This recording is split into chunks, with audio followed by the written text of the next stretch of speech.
Good day guys, bali Sunday ngayon, family day, church day. Pagkagaling church, kakain po kami ng dinner sa Along Centennial, paglagpas lang po ng SNR, ang Mr. Ann's Korean Food Samgyeopsal Restaurant.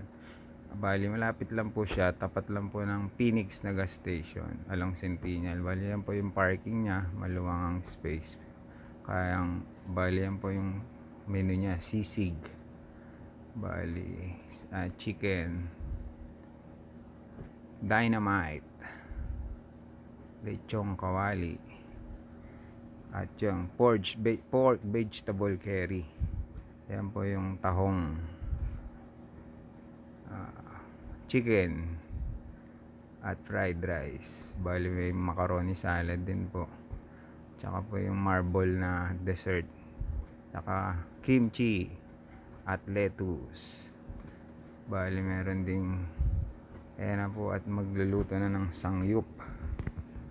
Bali meron din pong egg drop soup, masarap po siya.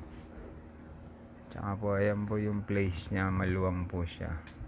Pwede po sa mga birthday party, mga family affair. Ayan po yung mga crew nila, asikaso po sila sa mga customer nila, masisipag. Ayan po, dito na po tayo sa taste test na sisig. Ayos po, crunchy siya, masarap, juicy siya. Bago yung lechong kawali, masarap din sa suka, masarap yung suka nila. At buffalo wings, masarap siya, medyo maang siya, masarap yung chicken nya, malasa. Tsaka po yung dynamite na meron siyang sauce na mayo tsaka ketchup.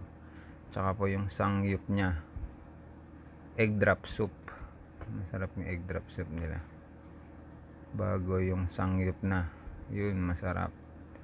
Merong kimchi tsaka yung pork na niluto namin. Bali may promo siya sa mga nagre-reels din, create video reels, get free drinks. Bali coke or juice. Bali yan po yung unlimited 349 tsaka unlimited 499.